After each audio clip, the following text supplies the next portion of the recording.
All right, now when we record with him, I want you to say something about how you only like picture books, okay? I do. It's true.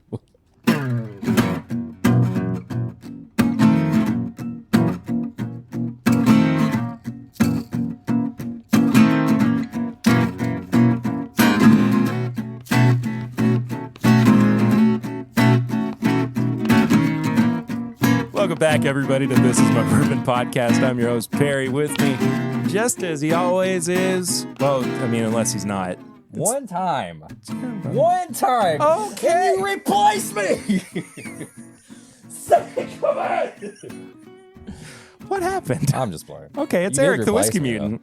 One time. Well, you were gone. I didn't replace you when you were gone. That's true. You owe me. All right. I'm here always. I've done plenty of solo episodes. Not in years. Yeah, all right. Hey, everybody. Welcome back. Hope you've been well. Talk about this later. I'm out of here. Sick of it. Hope you've had a good week. Hope you've had some good bourbon. We're back for another podcast. Yeah. Is this how I normally start things? I don't feel like it is. Really, but yeah, I you know. know. You don't. It's the holiday season. It's the holiday season. Everybody's recovering from their turkey. But now we got Christmas. He's lost it. No, turkey. I don't get it. Hint. Oh, I don't okay. get it. But now Christmas. Let me ask you this. Right off the bat. Okay. When I have a big, nice turkey, Thanksgiving dinner, all the stuff, I don't want that for Christmas again. I feel like it's too close. No, definitely not. What are you having for Christmas? We've done Chinese. Okay. We've done pizza before. Are you talking about what I prefer or what? What I'm saying, what would you if you got to pick Christmas dinner this Christmas after all the Thanksgivings you just done, what would be your meal? Like steak. Okay.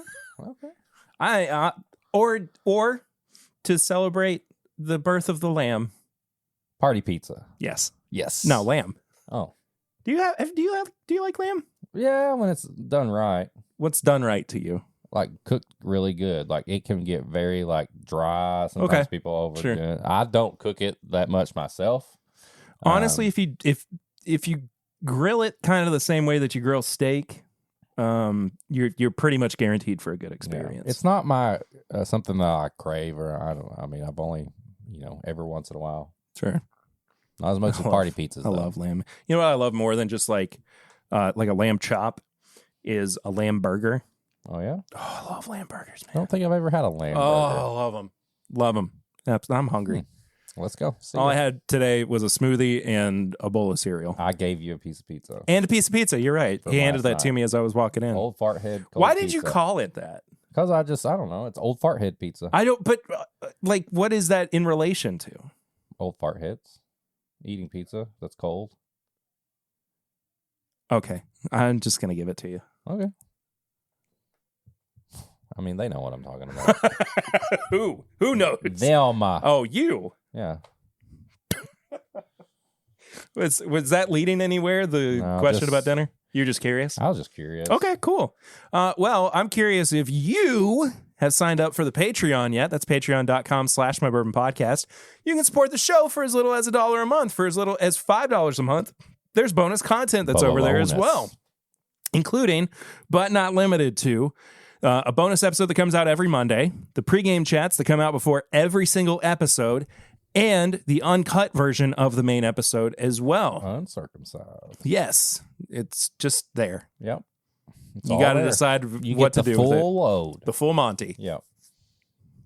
We made that joke already today, didn't we? Not on here. We've been recording for a while. Not on here. You're right. We normally kick off episodes, though, with either Sips and Snacks, which is a pairing thing that we do. But we did that last week. So we're doing Flying Blind instead, which is it's a blind sample or something. If you're listening to this doesn't know what podcast it and is. you don't know what a blind is, welcome. Welcome. Glad that it's your You've first just time. You've just listened to your first bourbon podcast, and I tell you what, they're not all like this. No. But this is where some are better, some are much, much worse. Where you get poured whiskey in a glass, you don't know what it is, and you try to guess what it is, or you just say, "Hey," or you just enjoy it. Yeah, you just enjoy it. Sometimes it doesn't have to be a competition. but life is a competition. That's just baseball. Yeah. I hope you like prefer to this. think of life as a highway. You want to ride it all night long? All night long, baby. Yeah, I know that feeling. So this was this provided by anybody? I'll tell you afterwards. Okay. Save a little bit. We might want some later. Enticing. Life is a highway. Why do I get so surprised and scared by sudden singing? I don't know. Ever tell you my Smells good. Okay, well, I'm not going to tell that story now. What? Oh. Ooh, moans. Did I ever tell you my the thing I think about every time I hear the song Hotel California? Yeah. All right, well, I don't have to tell it anymore. What? Okay, so I was like 15 or 16, and I don't anymore because You're an adult? because I'm an adult. I would sleep with the window open Oh, okay. quite often. Yeah. Because as you know, I run hot, and it was a good way to. I like the smell of the night air. Yeah. Just Depends on even where in you my live. sleep. Depends on where you live. Well, that's true. If you live next to a paper mill, God bless you. That is one of the worst smells in the I don't world. like it at all. I hate paper mill smells. Anyway, it was like middle of the week, and I woke up at like 2:30 in the morning to somebody behind our house. Like, where I grew up, we had neighbors behind us as well. Somebody was in their driveway blasting Hotel California at 2:30 in the morning. And it felt like I was in the Hotel California. Was there like neon lights flashing in there? But like specifically, I remember hearing you can check out anytime you like, but you can never leave. And I was like, am I dreaming still? Anyway, that's what I think of every time I hear Hotel California. I'm just glad nobody was coming through your windows, snatching your kids up.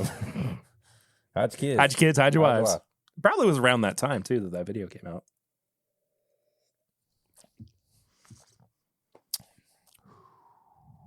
Baby.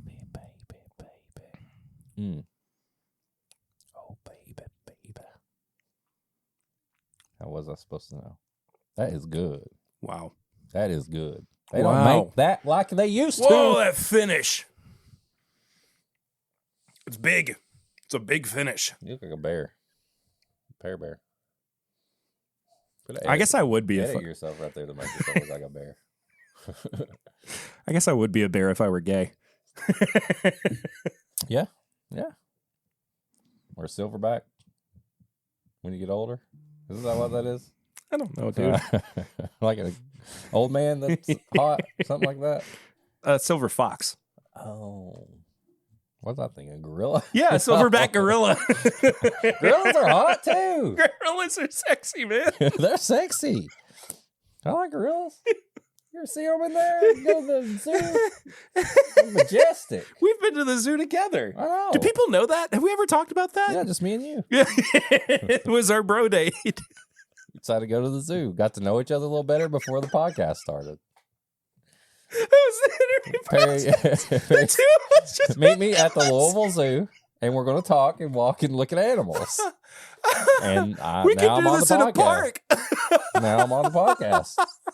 Years later. No, it has to be at the zoo. I gotta know if you like the tigers, man. I got to know how you feel when the gorillas are there. No, we went to the zoo with our families. Yeah, you tell them that. You know it just means you know. Oh, man. Anyway, this is real good. What is this? This was from Joseph Brazo. What? It's Joseph. This was sent with a couple other samples that we've already drank. But this Okay. is a 2014 Booker's. Whoa. You know what's funny is I was thinking that it was like Booker's territory. Yeah, 128.9 proof. 2014 707. Did they have names? I don't know. Maybe this is I'm 7. going to look it up on my phone because There were 7 batches of Booker's in 2014. Is that what that means? Yes. What? I hate this timeline. Shit's good though. That's really good. Oh, I didn't even have a name on it. No name. Booker's no name batch. That's it. Booker's no name batch. Okay. I knew I forgot. Bottled at 7 years and 7 months and 13 days of age. And it's 7? Batch 7? Batch 7. Nice. 777. I've got bingo. Anyway. I like that. I like that a lot. Thank you, Joseph. That was a great way to kick off an episode that is sure to be full of twists and turns and dips and dives. Yes. But we'll get to that later, because right now, actually, before I ask you what we've been drinking recently, as is customary, and I apologize that I bring it up every year, but the anniversary happens every year. As of recording, today is 5 years since my dear, dear friend Billy Thomas passed away from a heart attack at 28 years old. Crazy. It's crazy to think that I'm now older than he ever was. Just wild, man. Just wild. So the bourbon that he and I shared a great love of together was Knob Creek Small Batch, 100 proof. And I asked Eric if he had any. He said no. But he did have the 12 and the 15-year-old 100 proof 100 small proof, batches. And you know what? So I think Billy would approve. Billy would have approved of this. He probably would have liked to have a pour himself. Yeah. So in honor of Billy, this is what we're going to be drinking, I suppose. But one of my favorite people ever. And just hard to think of a world without him, even still 5 years afterwards. I was talking with his dad last night, and we were kind of reminiscing a little bit. And I said, I think it's an early tip or bit or high proof hot take. I don't know. A lot of people say it's hard to move on from people that have left you. I actually think it's really quite easy to kind of move on from that. You don't have to worry about difficult feelings. You have things that are ahead of you that you can smile about and laugh about, and you can kind of heal and move on. But it's harder, I think, to maintain the memory of people that you have loved that you have also lost. And it's what keeps them alive to me. So in honor of keeping Billy's memory alive and the hard stuff, cheers.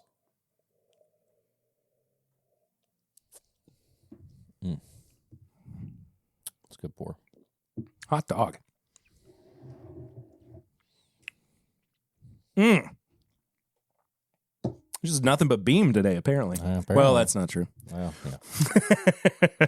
Hey, what have you been drinking recently? Well, I'm still on my quest. I cut down my drinking a little bit just to.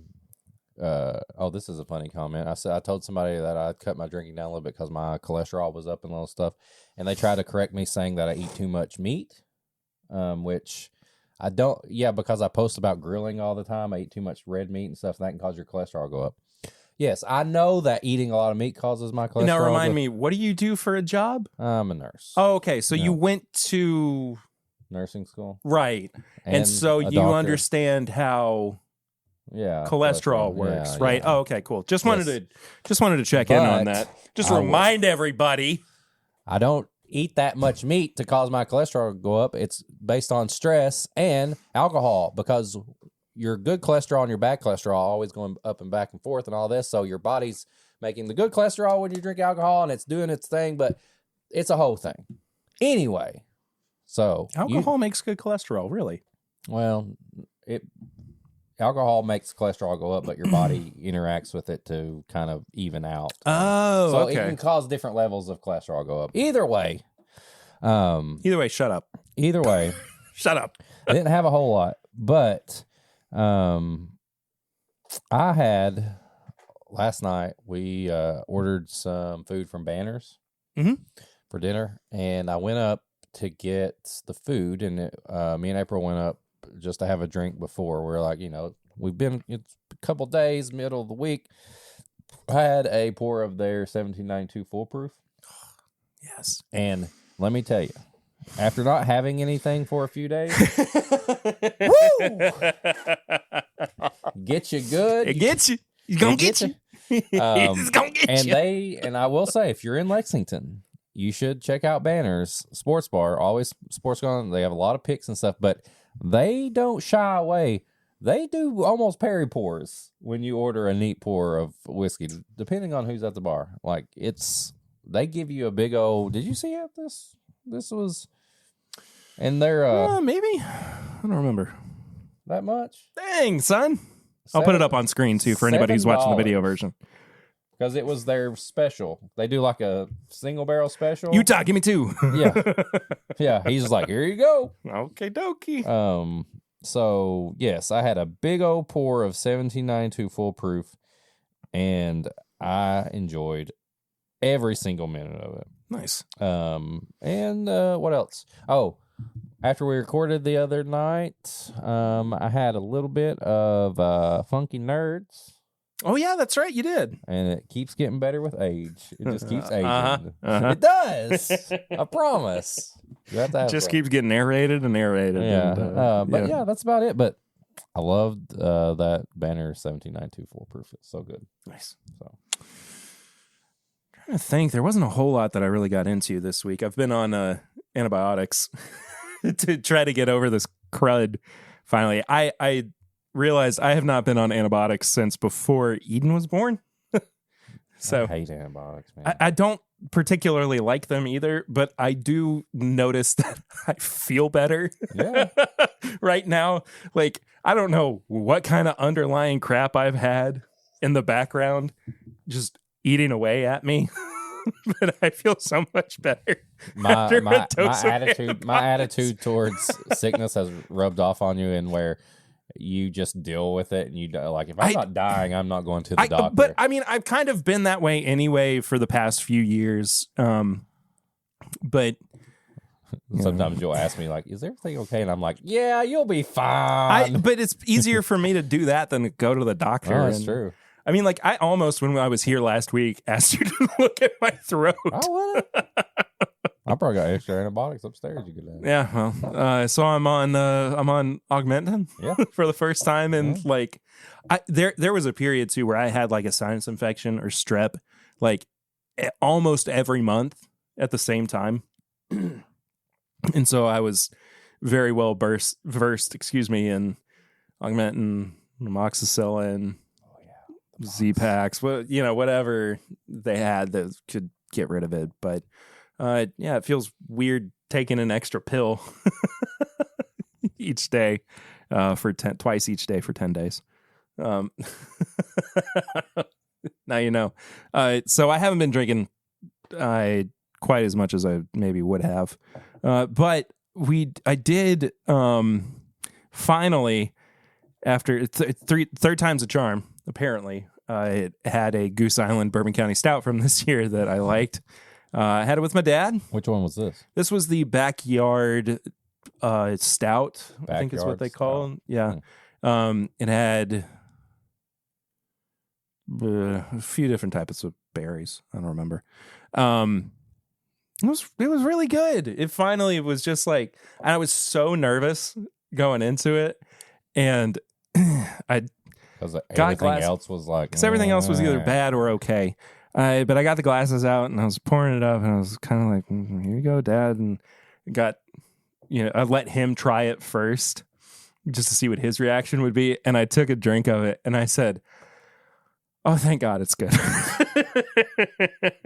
I feel like we did that. I was so concerned. We did that with something the other day. Well, not other day, but a recent bottle that we tried. And we were like, oh, thank God this was good. I don't know what it was. Was it something we reviewed? Probably. Or I don't remember. Was it? Do we open something for Thanksgiving? I don't remember. So what is left out of this year's stouts that you have not tried? Well, there's the Angel's Envy, finished one, and I don't know what the rest of them are. There's the proprietor stout, I guess. Apparently, people that we're friends with just send it to other people, but they don't send it to us. Yeah, well, that's fine. Yeah, that's how it goes. I really didn't have too much else. I killed a couple of bottles. I mean, Turkey 101 and Benchmark Full Proof. there you That's go. just The kind of go-tos. that's my kind of like, I see that I have a bill or the mortgage coming up, and I'm like, and it's Christmas. It's Christmas. I'm like, maybe I'll just be drinking on the cheap. Yeah, I'll get some Bud Light too. Yeah, that's how it is right now. I mean, I'm sure talk about bourbon prices later, but that's true. Like, it's hard. Like, yeah, we got bills. You got people to, somebody messaged me this morning. Was like, hey, when you go to Wilderness Trail to get the new single barrel, grab me one if you can. I'm not going.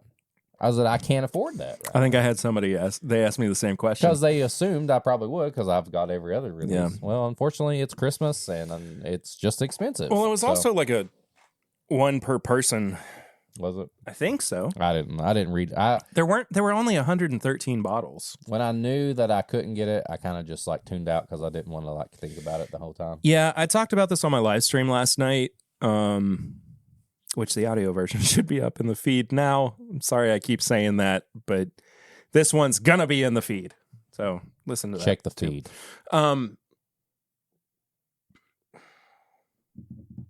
Hopefully, what this means is that they have more 10-year-old stock, I would assume, sitting, and we'll see another 10-year-old release, just not at $300. Because this was just a single barrel, right? Yes. So all the other ones have been batched. So hopefully we'll get I'm assuming that one will be a little bit more affordable, and I will get that one. But just right now, unfortunately, can't afford it. Yeah. So it's Christmas. It's Christmas time. I got 3 kids. Merry Christmas, everybody. And the mortgages do. Eden, where she can't say her C's, she says Twistmas. Christmas? Merry Twistmas. Christmas. Yeah.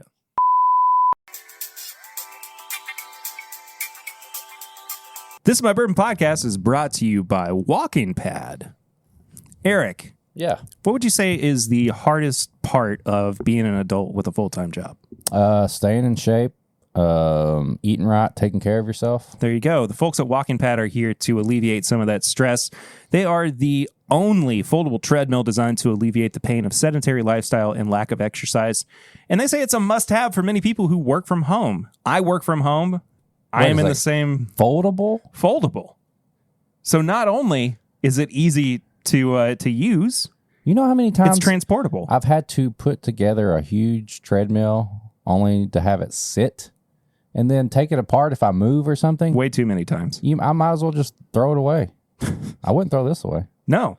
I think this is a great opportunity for people, especially like me, as I've been trying to lose weight, trying to get healthier, especially as I have now entered into my 30s. It's something that's at the forefront of my mind. And if you're like me, if you're like us, you live a slightly more sedentary lifestyle, something that you want to kind of alleviate, Walking Pad is here to help out with that. They provide a simple and convenient fitness environment, helping everyone to start a healthy lifestyle. Sometimes I don't even feel like getting out of the house. I don't even have to leave. It's tough to get out of the house and go to the gym sometimes. It is. And so, I mean, this is here for you. This is right here for you. If this sounds enticing, you can check out the link in the description. When you spend money with Walking Pad using our specific link, you are also supporting This Is My Bourbon Podcast. Thank you to Walking Pad for supporting the show. And thank you for supporting us, too, with, when you go spend a little bit of money with Walking Pad. Yeah, thanks.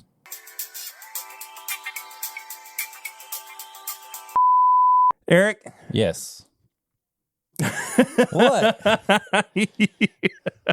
We were discussing before we got things going just a moment ago that this has been it's been a busy fall into a busy winter for us, and we created some of that busyness. Well, from an episode that we said a lot of things. We did.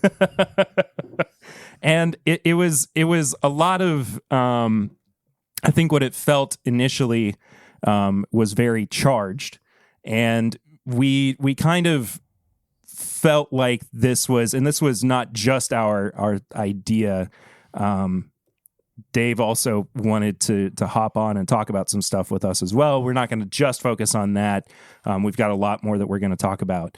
But I am incredibly happy to be welcoming back Dave Jennings, RareBird101, to this My Bourbon podcast for the first time in a few years. And the first time that we ever recorded together was in 2019.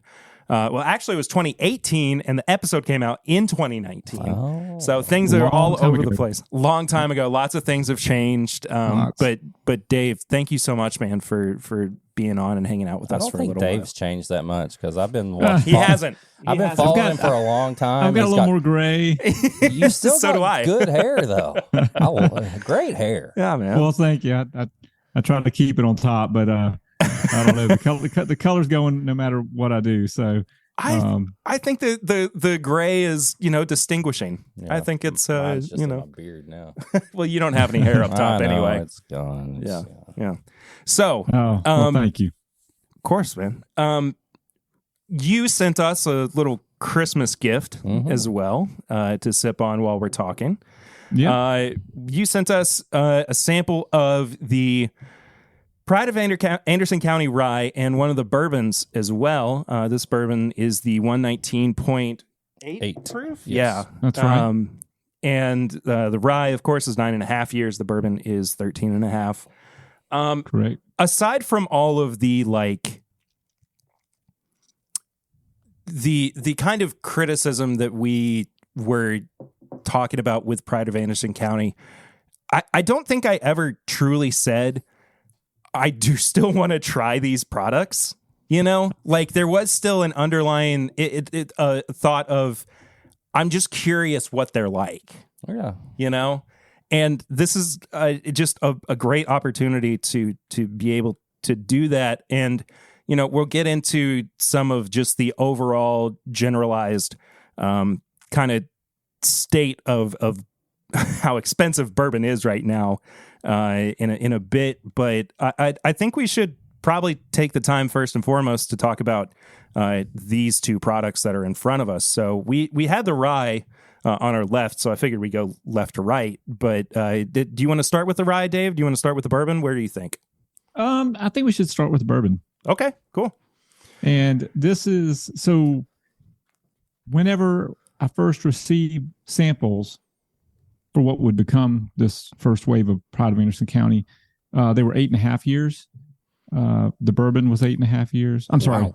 12.5 years. I'm sorry. Oh, okay. Mixing this up. The rye was 8.5 years. Been doing this for a while, dude. Yeah. The rye was been 8.5 and the bourbon was 12.5. And so by the time we finally bottled them, it was 9.5 on the rye and 13.5 on the bourbon. The bourbon comes from Camp Nelson E, fourth floor, and the rye comes from Tyrone Q, fourth floor. The bourbon was distilled with some of the last whiskey distilled at the old Rippey Brothers distillery before they tore that down. And the rye was distilled at, of course, the new Wild Turkey distillery that you can go and see now whenever they get those tours kicked back off. But I knew it was special the first time I tasted it. Bruce and Grant at Wild Turkey personally selected these barrels, and they were special from day one, and they're even more special now because they've had a little age on them, and now they're bottled up. But it's not what you think. Like, I think a lot of people were expecting like a Russell's 13 profile, and that's not what this is. So, well, I don't think I've ever had. In. I don't think I've ever had anything from Camp Nelson E. First of all, it's a rick house that has been around a long time, but sure. It's not been in the single barrel program until recently. And there are Camp Nelson E. Russell's Reserve picks this year, and many of them are 10 years. So an alternative to Pride of Anderson County would be that Camp Nelson E. Russell's Reserve kind of profile. It's not going to be the same as a 13.5 year, and it's not barrel proof, but it'll scratch a similar itch. So over the past few years too, we've had these trends of like, because was it 2019 or 2020 where it was all Camp Nelson picks that were going into Russell's Reserve single barrels? 2018, about midway through the year, it changed to about August or so. It changed to all Camp Nelson. And then the entire 2019 was Camp Nelson. Right. And there were A and F. And it was funny because, everybody kind of moaned a little bit, like, what is this? Only 2 rick houses. What happened to Tyrone D and all these ones above, Right. Actually, they didn't even say Tyrone D. They just said D because, like, Camp Nelson was not really like a name, in the single barrel program. Sure. It wasn't a buzzword. And I think folks quickly realized that these were some incredible barrels coming out of there. And now people chase after them, especially the Fs. So all of those 2009 distilled Camp Nelson A and Fs are sought after, and the Fs especially so. So what has been the 2023 trend with Russell's Reserve barrels? Because I haven't really, I'll be very honest, I haven't been fortunate enough to buy as many Russell's Reserve picks recently because they have jumped in price so much. Mm-hmm. So I don't really have a good grasp on where a lot of the picks have been coming from this year. What have you kind of seen as the trend so far? Okay. I guess it's right. almost over.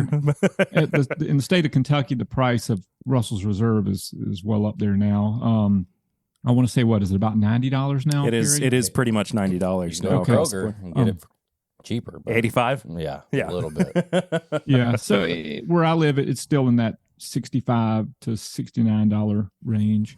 Some places I know they can find it even cheaper. I've seen folks say they found it for $60, that type of thing. So, so I feel for you and understand. Although that is kind of becoming the norm. It's becoming the norm. Your Four Roses picks are priced the same and that type of thing. So, this year, Camp Nelson B is a big one. It was introduced last year, and it's around this year.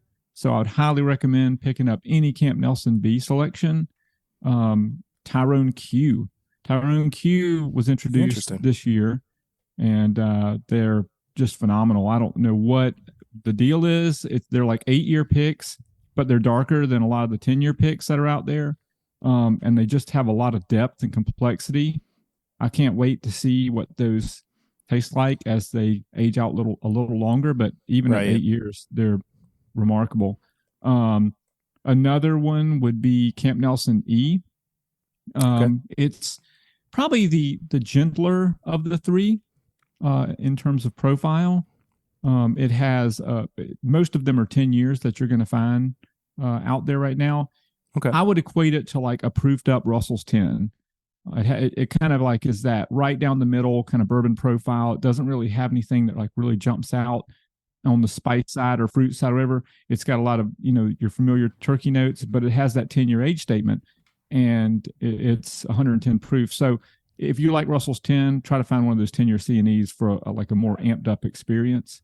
And finally, I would say that Camp Nelson F. Camp Nelson F is back this year. Matter of fact, I got one right here. You can't really see it. You just posted about this too. Just posted about it. So this is it says it's 8 years, but it's almost 9. It's 11 days shy of 9. And Give it to him. I just opened it last night. Very, very impressed. It reminded me of some of those 2018 Camp Nelson Fs when those were 8 years. And just kind of looking back now at the potential that those had and what they ended up becoming, and comparing that to the potential that this has and what this might become. So really excited to see F back in the program. It's 4th floor. Most of your Camp Nelson F barrels from 2018 and 2019 were 5th and 6th, but this is 4th, but that's right there in the center. So love it, and I can't wait to get more of them. Well, we should probably talk about Camp Nelson E here for a second with the Pride of Anderson County. I got to be honest with you, Dave. I've never had a wild turkey product like this before. It's familiar, but at the same time, it's so very much its own thing. The note that I'm kind of getting more than anything is like mole. Mole? Yeah. Like kind of a spicy chocolate Tastes sauce. like if there was a cherry Butterfinger, if cherry Butterfinger was a thing, Interesting. that's what it tastes like to me. Yeah. It's cherry with peanut butter, like wafer type, and a little bit of chocolate. It's really good. Yeah. Yeah, there's cherry for both of the bourbon releases that we've had so far, the 119.8 and the 120.6 proof. They've both showcased cherry. The 119.8 that we're sipping on now is a little bit more effervescent. Mm-hmm. It has a little bit more spice to it, and I would argue a little bit more complexity. The 120.6 proof is a lot denser and a lot richer, and it's a very, very just like cherry focused profile, real Interesting. Like cherry syrup, super cherry syrup. So it's kind of like they're opposite ends of the same profile spectrum. They both kind of have some similar notes, but in the nuances, they're completely different. So this one is what Pablo calls fancy. And I would agree with him on that. It does have a fancy quality to it. Yeah. And the really 120 does. is just like drinking like bourbon concentrate. It's just rich, syrupy cherry. Awesome. So both of them I love. People are like, which one's your favorite? And honestly, there are some nights I would prefer the 120 and there's some nights I would prefer the 119. So it really just depends on what I'm looking for, but they're both phenomenal. And it was so odd to go from, having these 12 and a half year samples and then not tasting it again for a year, and then flying to Kentucky, being there at Divine for the bottling and tasting these bourbons and rye, right out of the bottle, and kind of choked me up a little bit. It was better than I expected. And when the whole pricing thing kind of went down and people were upset, I knew that if folks just tasted it, I'm not saying that the price is relative to the individual. I'm not saying that it justifies that price tag or warrants that price tag or anything like that. All I'm saying is that I was thinking that as long as folks had the opportunity to taste it, they would see where I was coming from, that this is not just like marked up Russell's 13 or something like that. Yeah. It has its own profile. It is special. It does. And I think you're going to see that the rye is even more special. And, it like I said, I'm not trying to like get into the whole price justification thing. I'm just trying to say that I knew when I tasted it that like, okay, I can stand behind this as being badass, because this is really badass whiskey. Well, and I mean, I think that it is reasonable for us to talk about some of the pricing thing as well, because that is definitely what I think I would call the sticking point with what we were talking about on that episode. That and we will talk about it in as much as we can, but when I was expressing my kind of frustration over this pricing, there were a couple aspects that I don't think I did a really good job of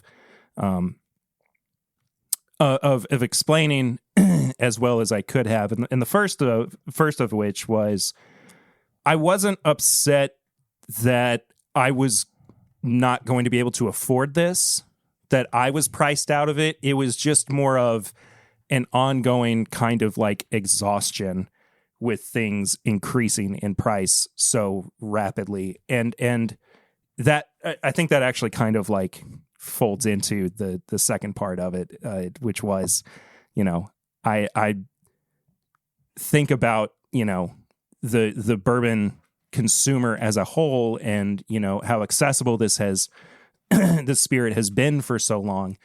And it just kind of broke my heart a little bit to see that it was going to be that expensive. But again, it wasn't out of a place of like, well, I can't afford it, so I'm going to be mad about it. If that makes sense, right? Sure. But at the same time, and here's the other half of this too. I think I've gone on record as saying this. I'll say it again. I don't blame you. It was never a criticism of you. It was never me. And I'm not even saying that that falls on Pablo either. It was just like a general like frustration of it all. So, and I just wanted to kind of express that a little bit more Yeah, I probably just took my frustration out on that release. The buildup of where I am in bourbon right now, and like you said, the norm now is more expensive. It is. It is. And so it probably was a little frustration. Yes and no. Okay, just to give Turkey 101 still $25. Correct. So just to give listeners, especially if they're listening for the first time, a little bit of context. We're talking about 3 bottles that came out in October called Pride of Anderson County. It's an independent bottling of Wild Turkey distilled and aged whiskey that was bottled by Rare Character Whiskey under a label that was an idea that I had and was able to get approved by Campari with a lot of luck and assistance from multiple people in that organization, including Bruce Russell. And I'm very grateful that was able to happen. The bottles did come out to be pretty expensive. And those prices were not determined beforehand. Those prices literally came together a couple days before the bottles went on sale. And there were reasons behind it. For the record, I'm not an employee of Campari or Wild Turkey. I'm not an employee of Rare Character Whiskey. So I have to be very careful and respectful of what I say because, it is not in my authority to talk about these things. Absolutely. But I will say that it is not at all what a lot of folks were assuming that it was. And, there was this kind of, the word greed was thrown out a good bit, not on your podcast necessarily, but in comments that you would see on social media, whether it was your podcast or, Jason did with Mash and Drum did a video and there were a lot of comments. And, you can look at Instagram posts featuring Pride and there's that word greed is thrown out. The fact of the matter is that, these are businesses, of course, whether it's Campari or Rare Character or, other, producers and conglomerates, whether it's Suntory or Kirin or whoever, Sazerac. I mean, these are businesses and they are in the business of creating whiskey and selling it for a profit. And the whole idea around that is to take a look at the market and price according to the market. And the market for whiskey has gone apeshit. I mean, it is wild. And people recognize that and businesses recognize that and shareholders recognize that. And there's an expectation there. Now, it's not like, if we just kind of look at one, company and look at Campari and specifically look at Wild Turkey, because I'm not going to factor in Wilderness Trail right now on this, but if we look at Wild Turkey, 99% of what they sell is affordable and available. I mean, you can find 101, you can find Rare Breed, you can find Russell's 10, you can find Russell's Reserve Single Barrel. Most places you can find the 6-year rye. A lot of places you can find the single barrel rye. That one used to be kind of hard, but now that's rolling out there. 101 rye, not hard to find anymore. Used to be hard to find. Thank goodness. Not to mention there are some other things that come out that I feel aren't cheap, but I feel like they're fairly priced, like Russell's 13. Russell's 13 is $150. It's also 13-year whiskey at barrel proof with some older stuff thrown in it. Sure. And I mean, that lines up with like Bardstown Bourbon Company and some other places that release LE. So I don't think that, and Knob Creek 18 and these other things, it's not like Campari is just like throwing some big curveball on that price. $150, I think, is very fair for Russell's 13. So then what does it really come down to? What are people really complaining about? Well, and I hate to use that word complain, maybe upset is a better word, but it's either way, it's generations. I think when you look at the way that we expressed our emotions in that episode, I think that there is it is not unreasonable to feel like we were complaining in some aspects of that. Well, it's not uncommon. I mean, I see it a lot and I see it in different levels. Yes, Generations is $450. And that is a one-off expression. It's not an annual thing like Master's Keep. It was a celebration of the 3 generations of the Russells coming together and creating a special product. Because we're thankful to even have Jimmy this far along, and what an awesome treasure it is to have him, and then to be able to take him and Eddie and Bruce and have them work together on a project. That's not something that's going to happen very often. That may be the only time that happens. Of course. And there was only 5,000 bottles. And okay, it didn't have a box or a bag or some kind of fancy decanter thing or whatever. It wasn't the point. The point was just to have a special whiskey. Campari priced it at $4.50. There's only 5,000 bottles. There's a lot more people than 4,000 or 5,000 people that want to buy it. And they priced it to market, and the flippers couldn't make a lot of money. I think it was going on the secondary for a while for like $600. So they were only making like $150. If they had priced that at like $100, $150, $200, the flippers would have been making, several $100s on top of that. These producers, they see this. I mean, the secondary is not something that's inaccessible to producers. Okay. So, the more they see their whiskeys being sold for hundreds of dollars more than they priced them at, they realize that they're leaving money on the table, and shareholders realize that they're leaving money on the table. And, it is their job as a business, and they owe it to their shareholders to maximize the profits of the company. And so as much as folks don't like to hear it, these brands have every right to price to market. And if you want to blame anyone for whiskey prices going insane, I think a fair bit of the blame falls on secondary market pricing, and these behaviors that have been going on for 10 years now, so possibly longer. They pay attention to these things. Okay, so then that's generation. So you got Master's Keep, which went up in price, and you've got Single Rickhouse, which went up in price. Both of those are around 300, a little under. For Master's Keep is like 275, and then Single Rickhouse is now 300. These are very limited products. I think Master's Keep, you're probably looking at maybe, I don't know what the counts are for Voyage, but I'm thinking it's probably 15 to 20,000 bottles maybe. And then Single Rickhouse, I'm guessing maybe 10 to 15,000 bottles, right? This is just me kind of guessing in my head based on some past releases. That is a fraction of the whiskey that Wild Turkey produces. Like, sure. a very, very small fraction. So to say that Wild Turkey's being greedy or Campari's being greedy is completely unfounded, because the amount of money that they're pulling in on these small, and they are small, limited editions, is a mere fraction of what they make off American Honey or Wild Turkey 101 or Rare Breed or Russell's 10 or Long Branch or whatever. It is a fraction, a small fraction. And if they were trying to be greedy, the argument would have to be, well, they've raised the prices across the board on everything tremendously. Now that would be greedy. Or introducing shrinkflation, like switching from 750s to like 700s or something like that. That would be a good argument for, okay, now they're getting a little heavy-handed here. But just because a few limited editions are priced high doesn't mean that they're raking in the dough. It's not that way at all. Now, the people aren't going to like hearing this, but the bourbon community has a problem.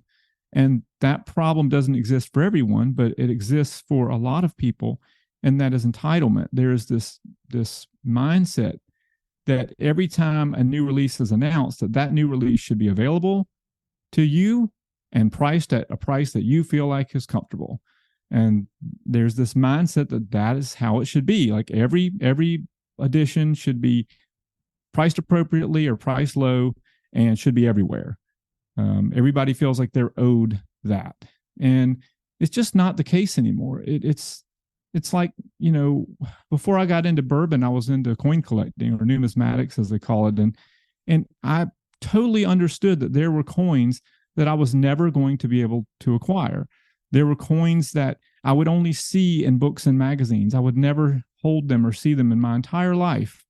And I was fine with that. I found fun in the hobby with what I could afford, and learning about the history and researching, the different mints. And that was where I found my fun.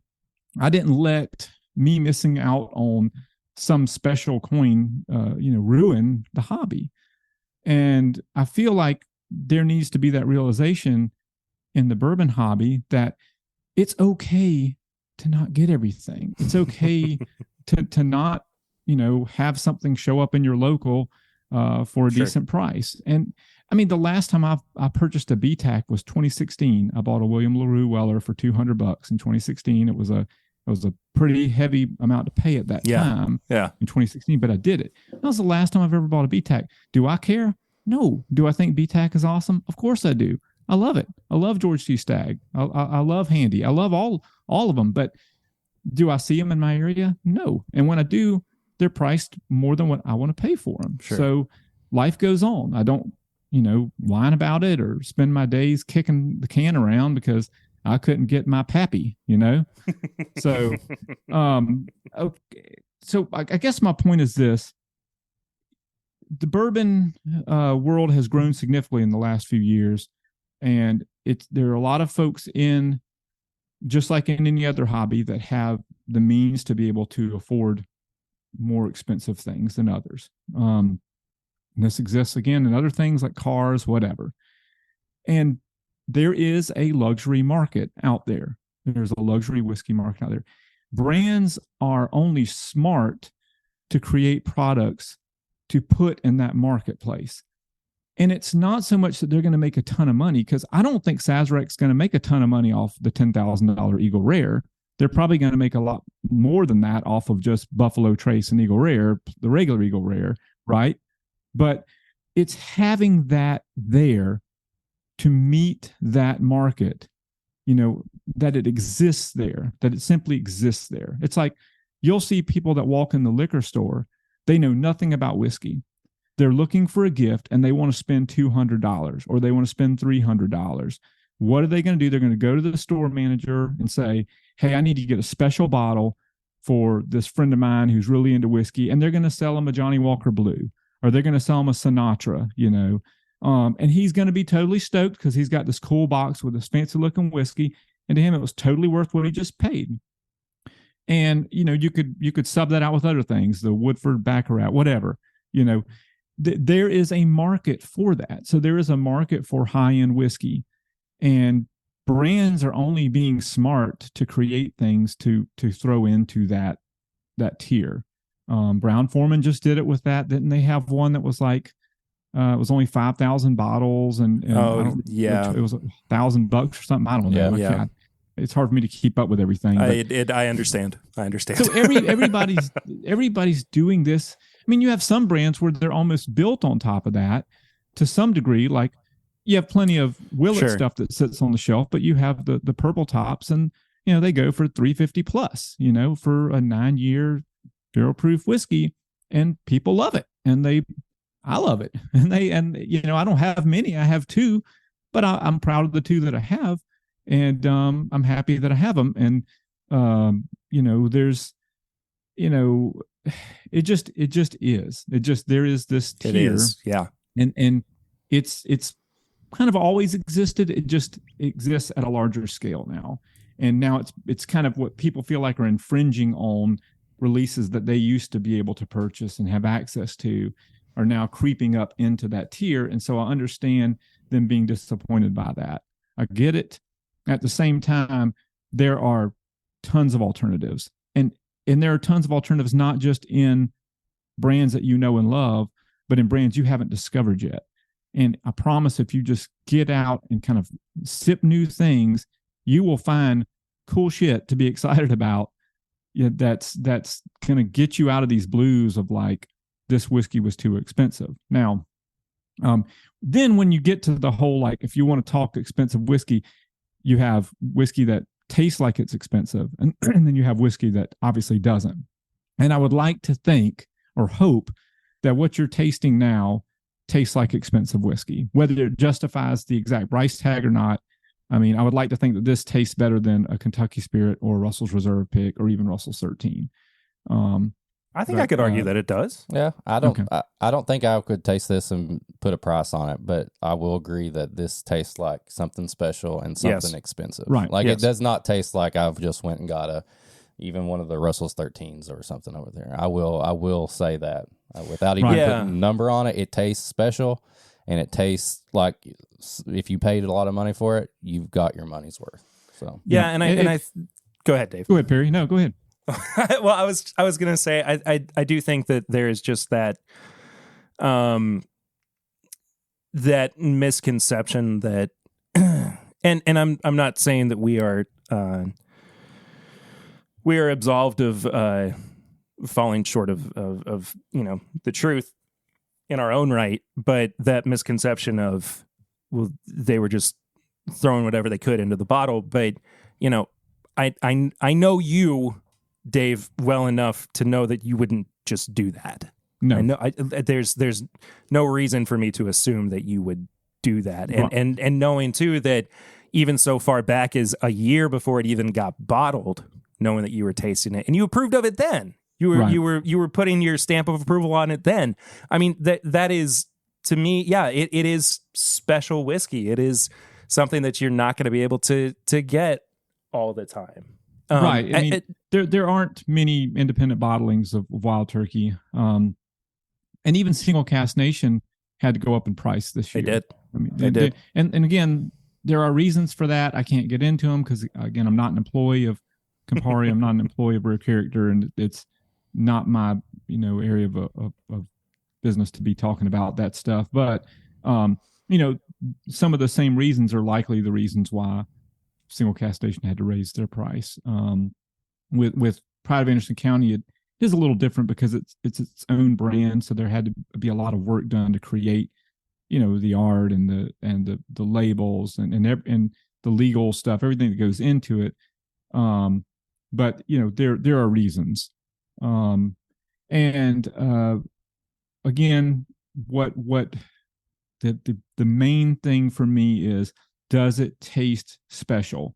Does it taste like expensive whiskey? And the answer is yes. Actual dollar amount, that's a different, topic. But if you can check that first main box, which is, does it taste expensive? Does it taste fancy? Does it taste like something special? If you can check that box, that's the main box that needs to be checked. If you can't check that box, then you've got a problem. And there are releases out there, as you know, that are pretty high dollar that don't check that box at all. And I'm not saying what, but they exist, and usually don't find out till you're a sore loser and you've spent the money and it was like, wow, wish I had not done that. I can look at a few in my room right now.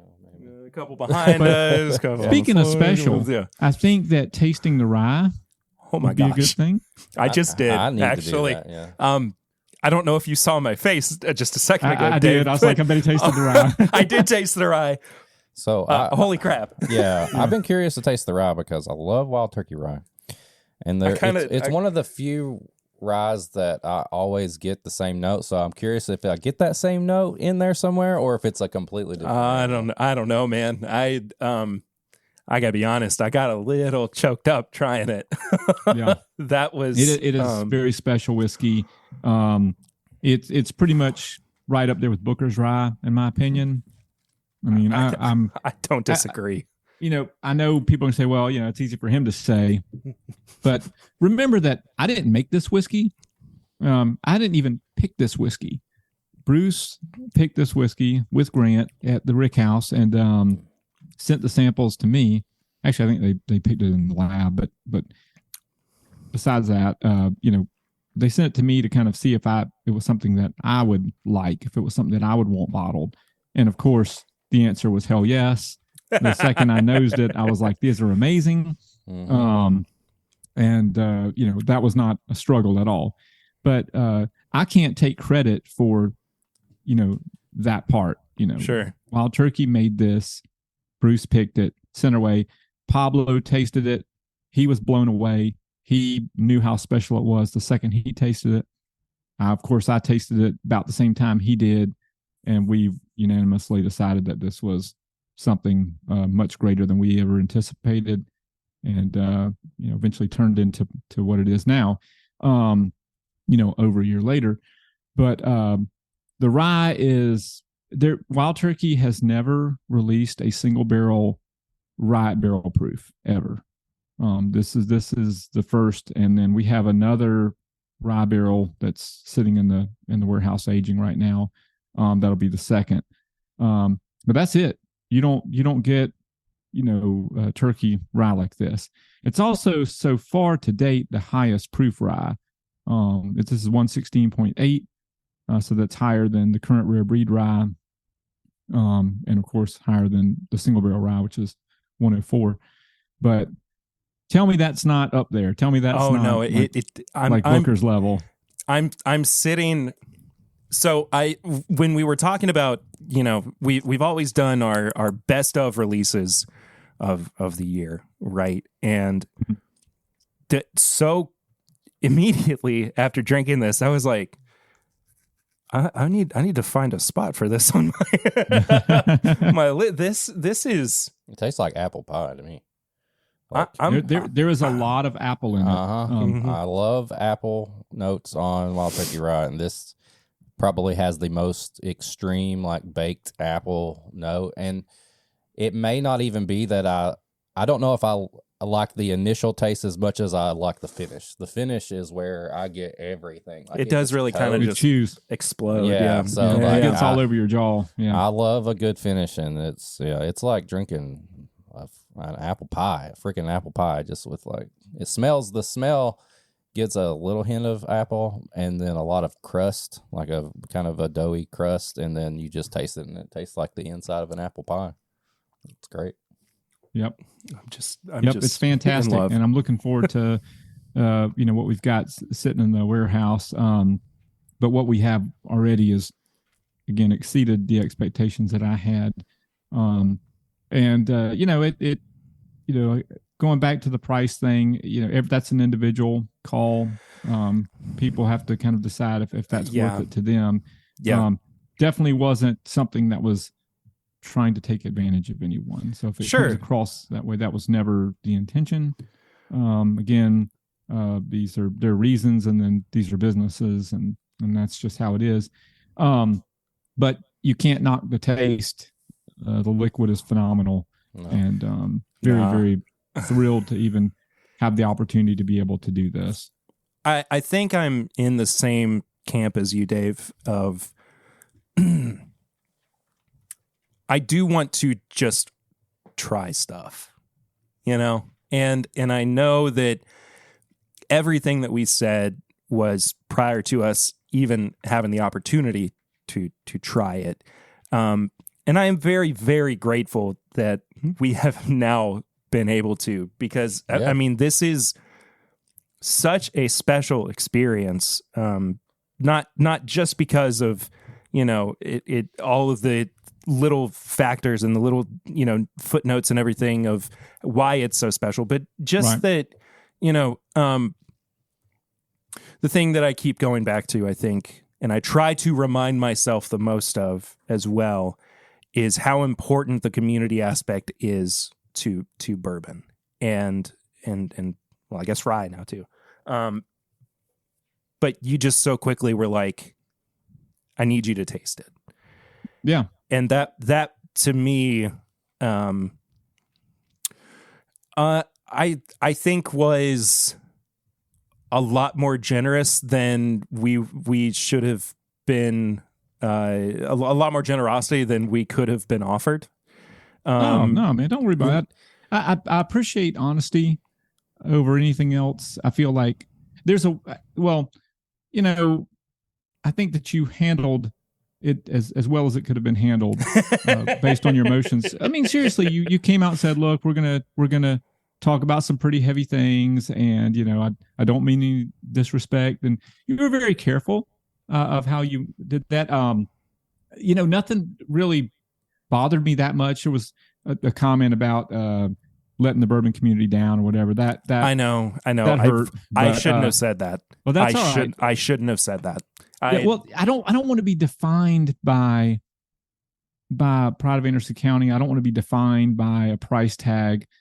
I'd like to think that just like I feel like it's unfair to judge Wild Turkey based on 2 or 3 limited editions that came out for an expensive price one year, when the rest of their catalog is affordable and available. I feel like it's unfair to throw that kind of judgment. So I would like to think that, like, if you take a step back and look at everything that I've tried to do over the years, with my blog and my books and my community and involvement, with Wild Turkey, has always been to try to connect with bourbon enthusiasts and Wild Turkey fans, and just form a group of passionate individuals that love bourbon, love Wild Turkey, that seek out information, that seek out history, that want to compare profiles, all the fun stuff. I don't want it to be defined by an independent bottling and something that was expensive. Just like I feel like it's unfair for people to allow Wild Turkey to be defined by a few handful of expensive bottles. And the fact of the matter is, a handful of expensive bottles is going to happen for a lot of producers, next year, unless something changes with, people talk about a bubble bursting and the glut and all this. It's like, I don't really think that it's going to happen in an extreme way. I do think that there will eventually be a time where demand falls, and that just happens naturally with anything. Do I think it's going to crash like it did back during the glut era? No, I don't think we're going to see anything like that. But I do think that interest will peak out at some point and plateau. And maybe we're coming up on that, maybe not. I don't know, but I feel like the hobby has so much positive.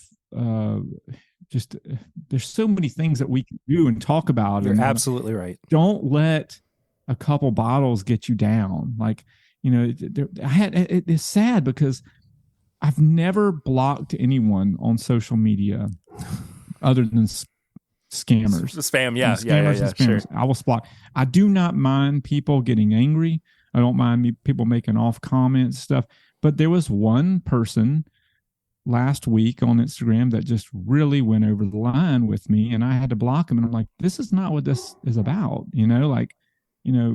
Hurling personal insults at someone, especially insults of the sexual nature, right. is just not something that this hobby needs. And if they think they're, doing any kind of good by this, it's not. And so, I hate that it's kind of, and that's an extreme example, and hopefully I never run into something like that again.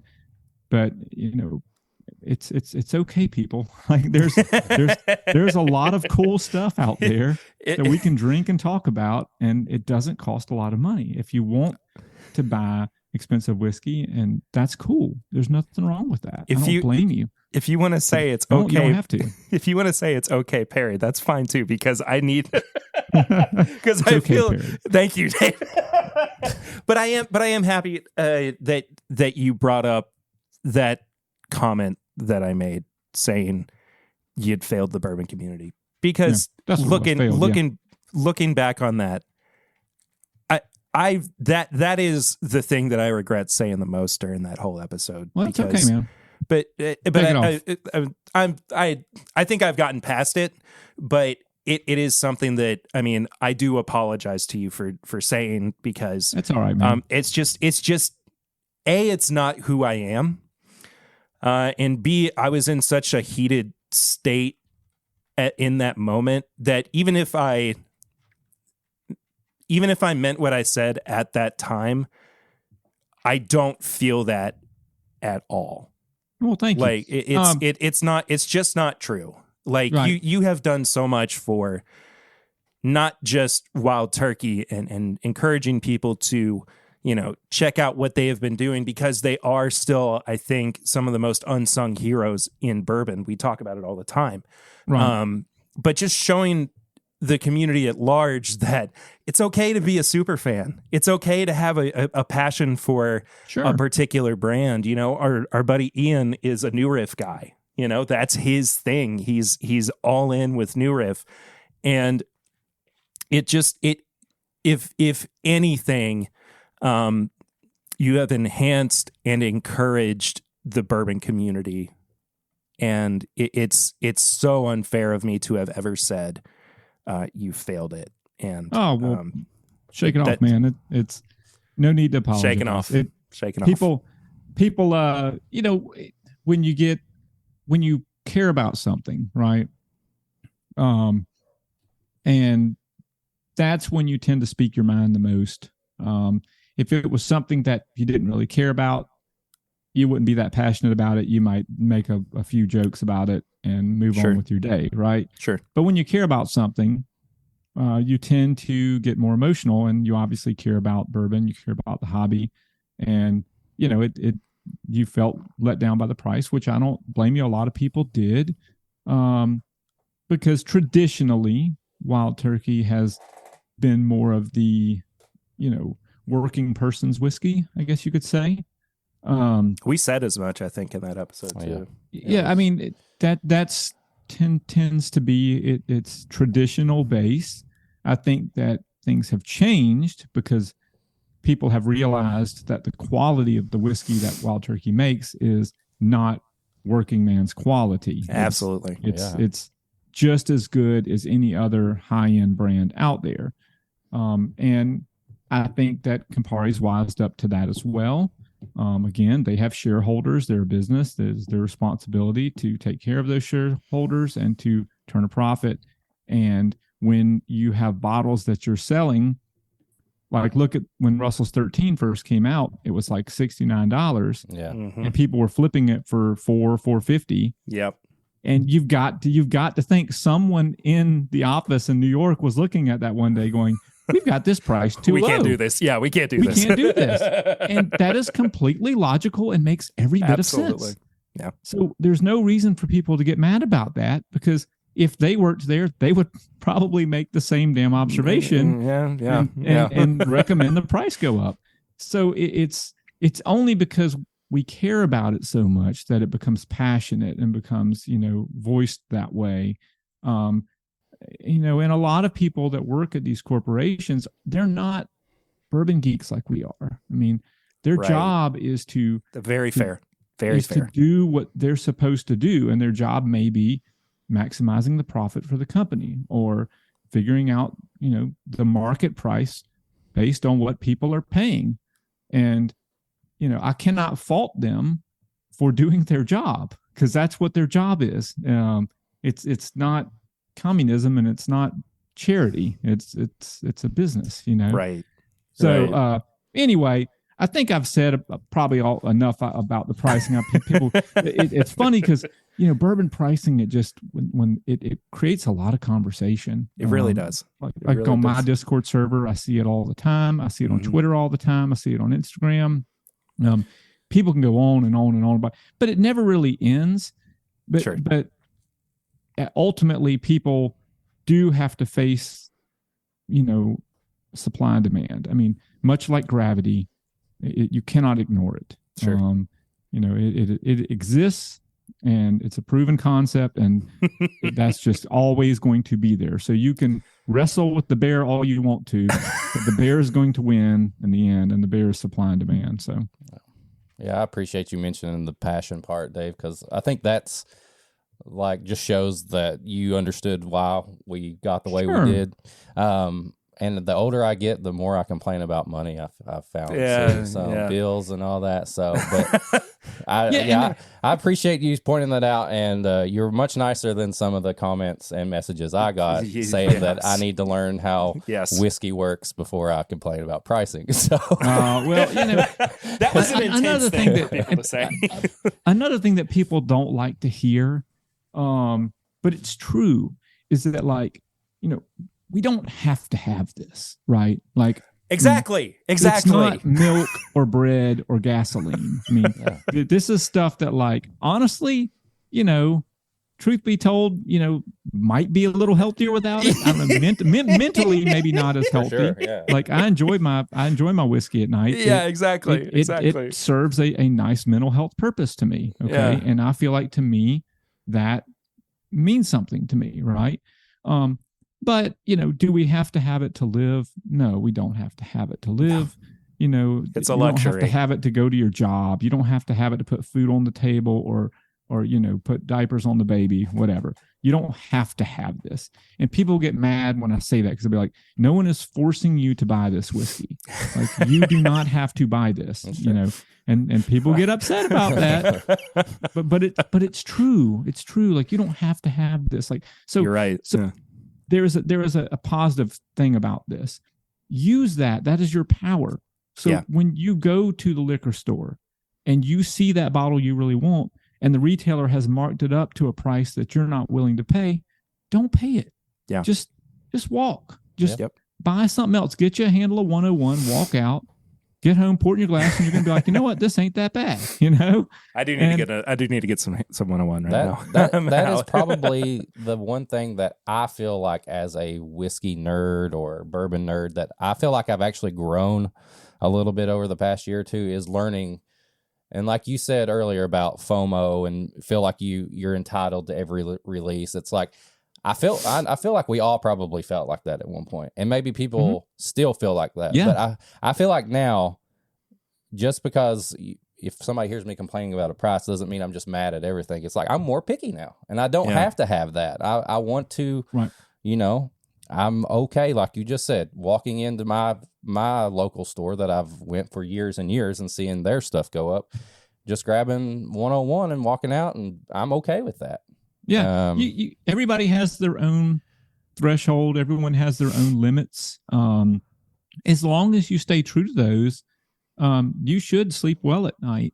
Like I said, the last time I bought a BTAC was 2016. I see it, every fall comes around. I see, but I'm not paying $800 for a bottle of Stag.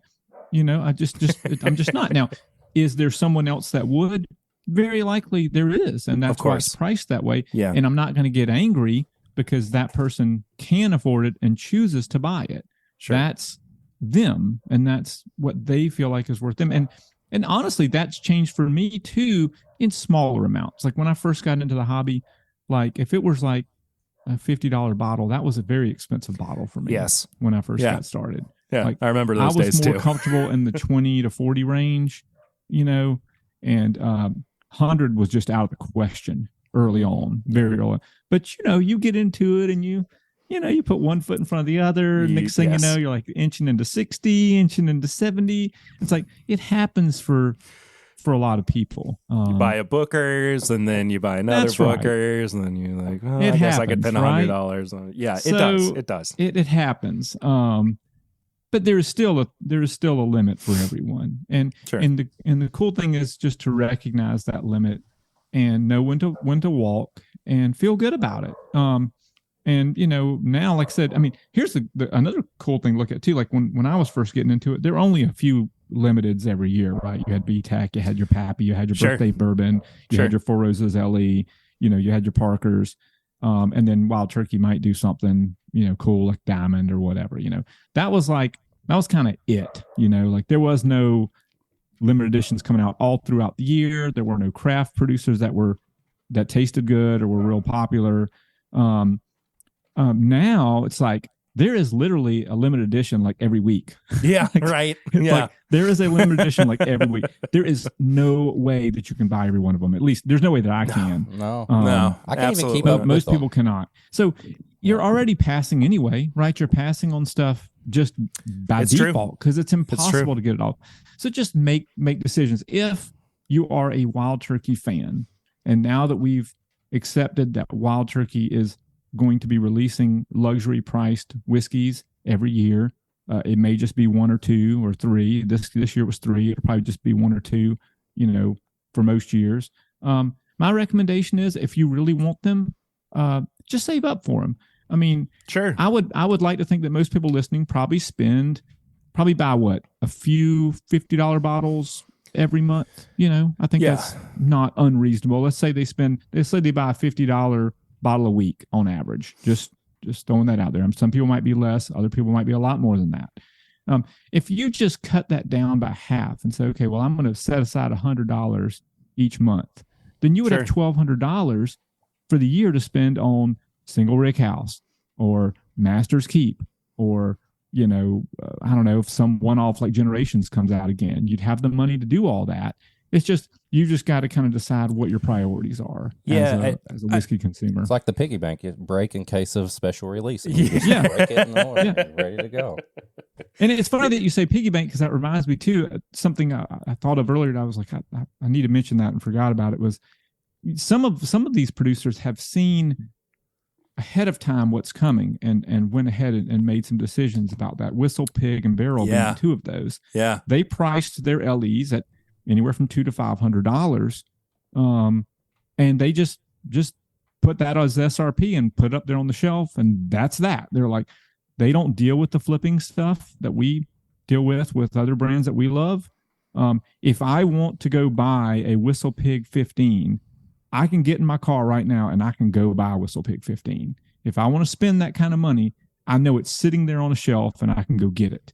And there are a lot of Scotch whiskeys like that. There are a lot of Scotch whiskeys where if I want to go buy a fancy Scotch and I want to go drop $600, I can go get it right now. It's not like Pappy where it's like, I've got to find somebody who knows somebody who's, might know a brother or a cousin that knows somebody. Like, I don't have to do any of that. I can get in my car. I can go buy a fancy Scotch. I can go buy a fancy Whistle Pig. I can go buy a fancy barrel right now. I can go get a gold barrel, whatever. So they kind of saw that coming and jumped on that early. And you don't hear anybody going, barrels ruining the hobby. Whistle Pig just totally screwed the consumer. No. It's like, you don't hear any of that. That's because they jumped on that early and saw where this stuff was going. And now that some of our favorite brands are doing it, that's the caveat, I think, is that, what we, have said before is with some of these newer brands, with some of the brands that, came out of the gate swinging, we kind of expect it from them to have things priced more than we typically are seeing from our heritage favorite. Oh yeah, that was another comment too. That was you have those bottles back there, and I was like, okay. Well, I've never accepted those prices, but maybe I'm just used to those prices. And when you see you have a lot of passion for wild turkey, and you see something that costs a little bit, you get a little upset. Yeah, nothing wrong. With that. It takes some stepping back. Just like what got me is I had a few people that lashed out in comments on social media at me about the prices of Generations or something like that. Like I controlled that somehow, You control all wild turkey days. Yeah. They're lashing out at me like, how dare you, give this a favorable review? They're greedy, ripping people off, whatever. Oh. And then you go look at their feed and it's like a bunch of Willet Purple Tops and you're like, give me a break, idiot. There we go. Like, come on. There we go. Well, Dave, I don't want to take up too much more of your time. I know you've got stuff you need to take care of this afternoon, but again, thank you so much for coming on and kind of setting the record straight with us. But I'm sure everybody knows where to find you, but just in case they don't, where's the best place for people to follow up with you? Well, my blog is RareBird101.com.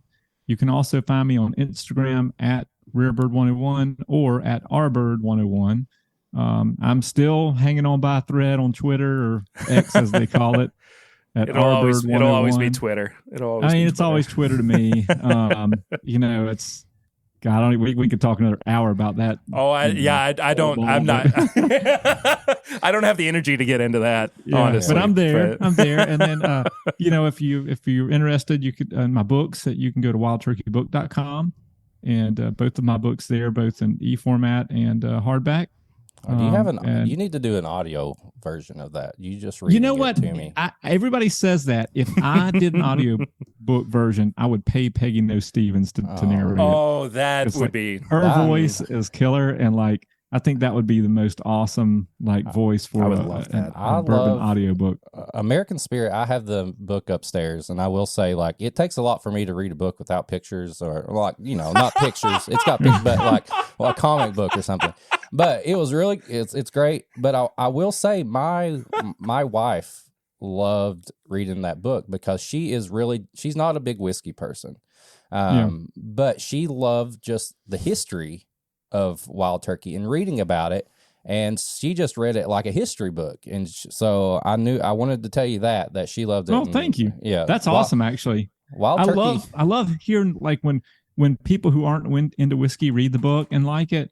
that means a lot to me because it's they're kind of approaching it from a different mindset than we are when we read whiskey books. We're looking for keywords and how did this happen and all this kind of stuff, but they're just taking it as it's given to them and accepting that as a history, as a narrative there. And I really appreciate non-whiskey lovers' approval of the book almost more so than whiskey lovers, because if you can sell them on it, you can sell the whiskey lovers on it, right? Because it's already talking about something they want to hear about. So that means a lot. So thank you, man. I really appreciate that. And I'm sorry that the whole episode ended up getting talking about pricing. Don't worry about it. Which Don't is worry like, about it. They were probably expecting that day.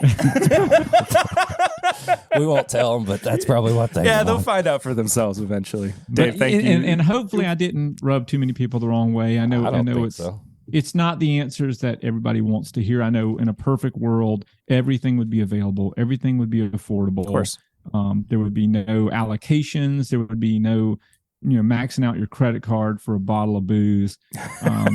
That's just not the way it is right now. Don't do that. Next episode, we're going to talk about anime, though, because fun fact. Couldn't help you with that one. He couldn't help me with the anime question because he was one of the first people that responded to a comment. Like when I first started my Instagram, I was like, this guy looks like he knows a lot about wild turkey. So I messaged him because there is a anime from the 90s called Trigun. Yeah. And I remember that. I remember that. They put he's drinking whiskey in this bar, and there's Austin Nickel, all this wild turkey stuff on there. That's so and I specific. messaged him and go, do you know anything about this? Was this like a collaboration? I'm pretty sure the anime just did what they wanted to and nobody noticed. Cool. But yeah, we talked about anime a little bit and he couldn't figure it out for me. That's we'll figure it fair. out next time. That's fair. That is cool though. Yeah, I remember that. Yeah. Dave, thank you so much, man. It's been a pleasure. That was awesome. Thank you. Appreciate you. Cheers, buddy. Cheers. All right. Well, now we're going to move on to barrel rings. Barrel rings. Segment of the show that you can be a part of, actually, by calling in and leaving a voicemail or by texting the number 859-428 8253. Yeah, 859-428-8253. You can call, leave a voicemail, or text us. We got quite a bit to get to this week. Starting out with a voicemail from somebody that didn't leave a name. What? Yeah, I don't know who this person Anonymous? is. Yeah. Ooh. Hey, so hopefully I have reached TIMBP. I am attempting to leave a barrel ring in time for next week's episode. I just had a couple of suggestions. One, I totally agree with Eric about that soy, funky, super salty, sweet, and no point in fake sugar notes that some barrel-aged, especially dark beers can get. Okay. Not a fan at all. I would be interested in his opinions on Dragon's Milk. Also, Kentucky Distilling does a ale and a couple other products or beers that do not have that note, or I have an experience on the ale. It's an Irish red that I enjoy, and never met a Dragon's Milk product that I don't like, although I have yet to try the whiskey. So it would be cool to see how that goes on a future show. Have a good weekend, guys. Well, thank you. Thank you so much for calling in. I have no idea who you were. First off, thanks for agreeing with me. That makes me feel great. And I do want to drink something called Dragon's Milk because that sounds metal as fuck. It really does. Yeah. Is that a beer? It is a beer. I think is it like one of those big bottle ones? I feel like I've seen it before. But yeah, let's try some Dragon's Milk. Okay. Oh, you can just get it in cool. regular bottles. Look at that. I'm down. Let's You try get it. it in a can. In a can, too? That's white. Bourbon barrel aged white stout? What? All right. I'm down to try some. And what they were saying too is they have a whiskey now. Oh, that's that one? Yeah. Oh, I've seen that bottle before. Not like in person. I've seen like pictures of it. Yeah. Well, thank you. Person we don't know, but we'll definitely try that. Of course, we reviewed the Kentucky Distilling Bourbon Barrel Ale from Alltech. Yeah. A few weeks ago at this point. A couple months maybe? Yeah, I think I like that one. You did. I did. Yeah. We gave it a good review. I love Kentucky Distilling. I think they... don't know. I'll find some for us. Next one, we do know who this is from. It's Jared.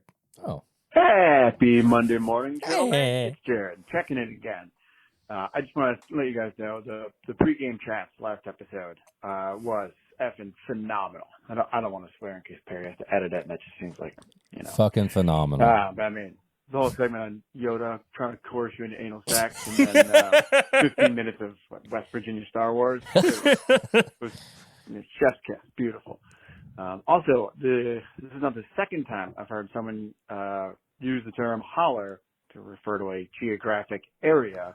The other time being, I'm watching Justified, both Kentucky things. So it's clearly a Kentucky thing. I'm still not 100% sure what exactly a holler would refer to. I'll answer it to you in just a second. Is what it is. Perry, I feel very uncomfortable saying this, but I do want to apologize. I didn't see a recipe. I just wasn't as active on social media as I typically am over Thanksgiving. It was just busy. I'm hosting 2 Thanksgivings, so 5 turkeys, baking 4 pies, side dishes. And then my mother-in-law was staying with us the whole week. So that is what it is. But I'll look up that recipe. I also forgot to make your wife's punch recipe for a party Thanksgiving. I got it, and I just completely forgot about it because of the extenuating circumstances. So apologize for that, Perry. But yeah, keep up the good work, guys. Talk to you later. All right, listen. I grew up in a holler. And yes, I grew up in Eastern Kentucky. Justified took place in Harlan. I dated a girl from Harlan because it was like 45 minutes away from where I lived. So the holler is basically an unpaved road that's like, it goes up through, like, it's almost like somebody just split the mountain apart and you just got to drive through the mountain. And then all of a sudden you come out at the end of it. It looks just like something on Justified. That's where I grew up. Here's the thing, though. Do not trust Justified when it comes to Kentucky geography or distances between Lexington 2 points. And like Ashland is that's like an hour and a half drive, and they're like there in 20 minutes. Yeah, the same way with Lexington. They went from Harlan to Lexington. That's like 2.5 hours drive. But yeah, that's a funny story. I dated a girl from Harlan. I hung out in Harlan for a while. I won't tell you what that girl's doing now. Just can't. You want another barrel ring? Yeah. Also, thank you for apologizing, Jared.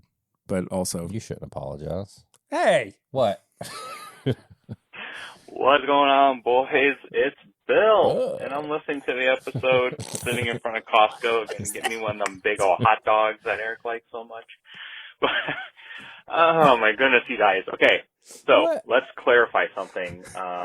When I suggested throwing a shot of whiskey or 101 into your barrel-aged stout, last time you just had a barrel-aged stout. It wasn't something with a bunch of adjuncts in it.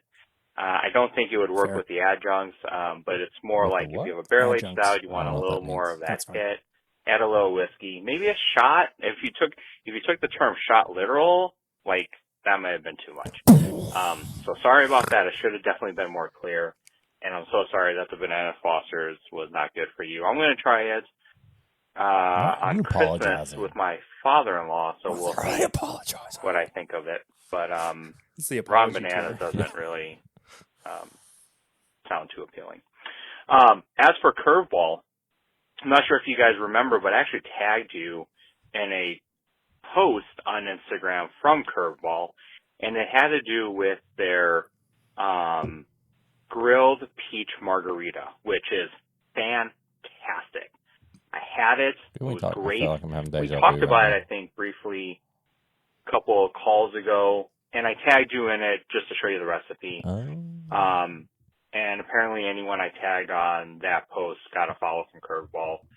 So I don't know if they listen to the episode, but maybe you should send them a link so they can, and then that way they know what they're getting themselves into. Hanging out with these clowns. That sounds like a trap. Anyway, you guys are awesome. Love listening to this episode so far. I can't wait to hear the rest. Don't have anything else much more to say except for this holiday season. You guys do your friends a favor. Check in on them. All right. All right, guys. I think that's it for now. You guys have a great one. Take care. Bye. Why did his audio quality change so hard? I don't know. Is he okay? Can we check in on him? I have to go to the office on Monday. Sorry. We didn't do like a literal shot of 101.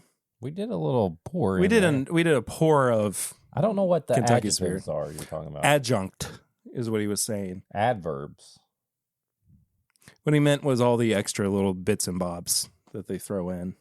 What are bips and bobs that they throw in? Well, like it had like bananas and it had almonds and it had. They put that in there? Mm-hmm. I thought it was like a barrel. Like a banana barrel. When they brewed the beer, they make it with that.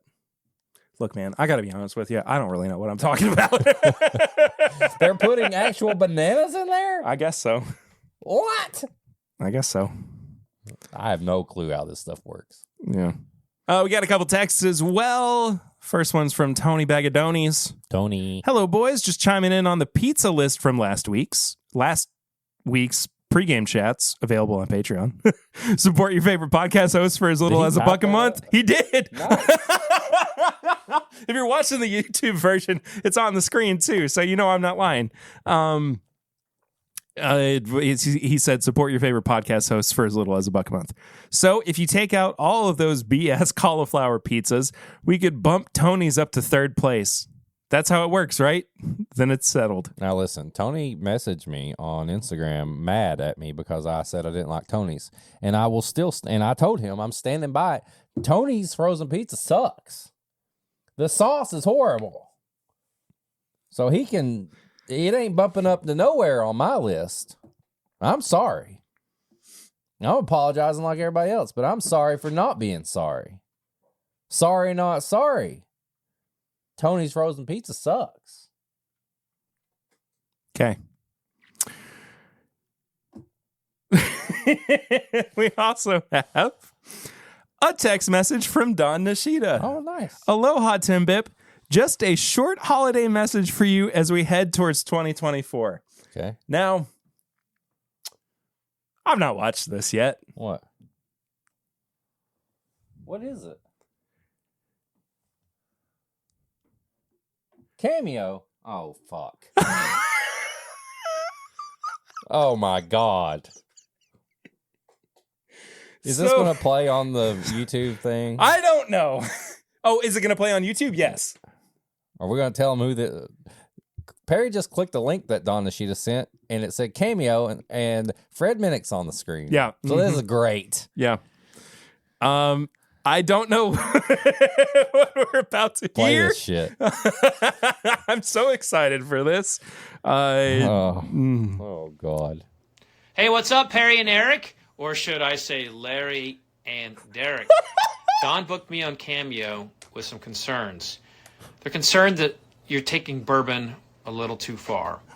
They saw you, digging through the trash cans at Liquor Barn, hoping to find just a little dribble left of an Elmer T. Lee or a Pappy Van Winkle. I haven't done that. They heard that you were hiding in the bathrooms of Lexington bars, hoping to not be found when they were closing. And you would sneak out at like 3 o'clock in the morning and just get a pool of some kind of whiskey there that you haven't had before.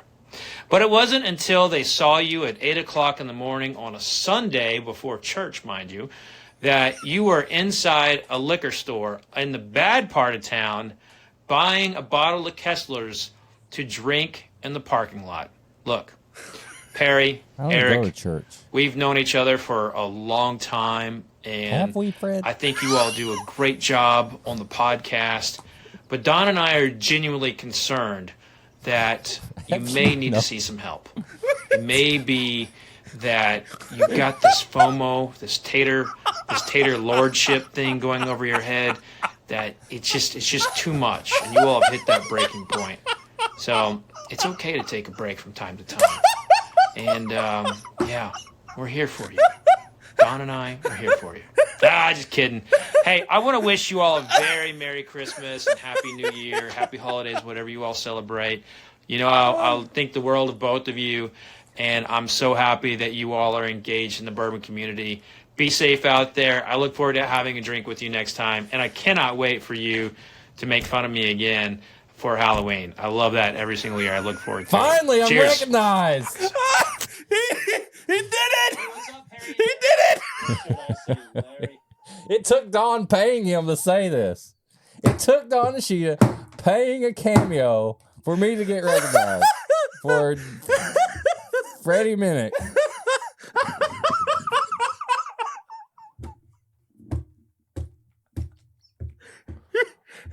And he specifically said making fun of him.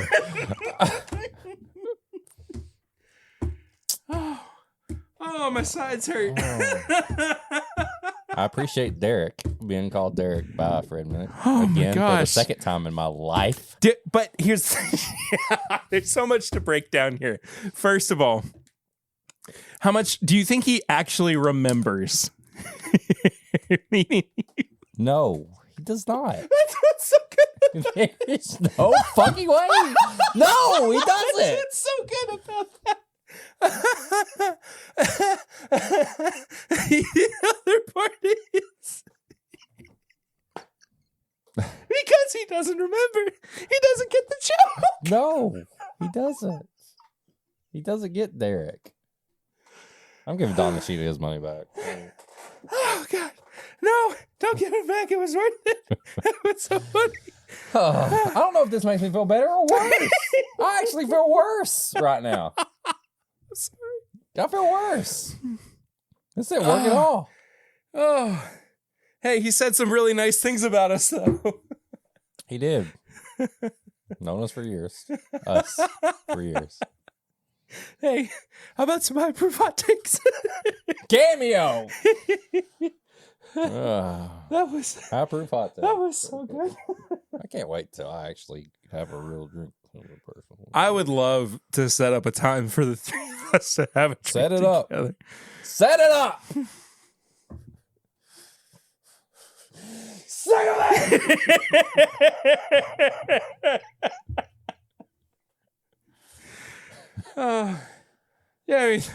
Everything that's been grinding your gears. Give me a second.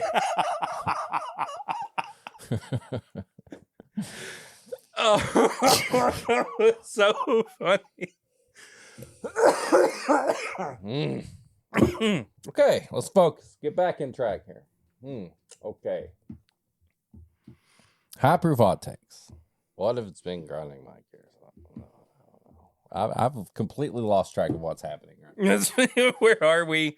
Who am I? What is happening? What have we done today? I feel like we've been recording for 2 days. Am I in the animated classic Robin Hood by Maybe. Walt Disney? Or am I in the real life Robin Hood in tights? Which, yeah. High proof hot takes. Eric told me off mic, by the way, that he loves the Maid Marian animated fox from. Oh my god, she's hot. So you admit it? Yes. And the female Lion King, or whatever, Nala. That too. High proof hot takes. I don't know, man. Just like there's stuff that pisses me off every day, I feel like. I got a good one. What? Animals are not great Christmas presents. Don't get a dog unless you're ready to have a dog. What if they are ready to have a dog, though? Think it through. What if they did? Well, then get a dog. Christmas present. Fine, whatever. What brought this on? What brought this on? I'm not talking about this on the main feed. Oh shit. Old people again. Oh, there's plenty of old people stuff. Not knowing how to use like a kiosk type thing where it's like Oh, everything's gosh. automated.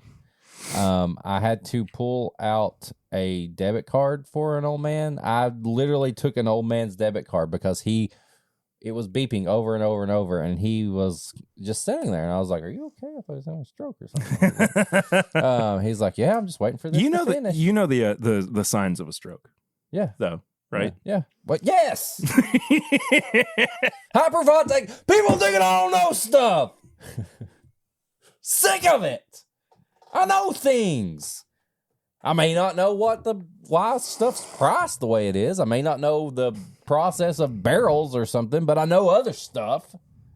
And I know to take your debit card out when it's beeping. I could have ran. This is my favorite episode ever. I could have ran with an old man's debit card in my hand and never looked back. Yep. Yeah, you could have. I could have, but I didn't. You know, and you know how much that probably was worth. I mean, I'm sure he probably looked like somebody that saved money up every penny. Yeah. But I didn't. Oh, this book. People who don't take their debit card out when it says to take it out and they let it beep for more than 5 seconds. That's my high proof hot take for the day. Mm.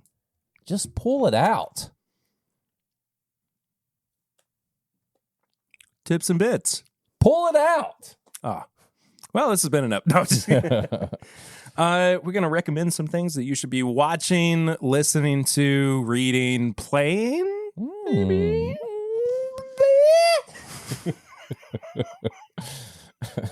We've lost it. I recommend Barry playing Spider-Man 2 again because it's still my favorite thing.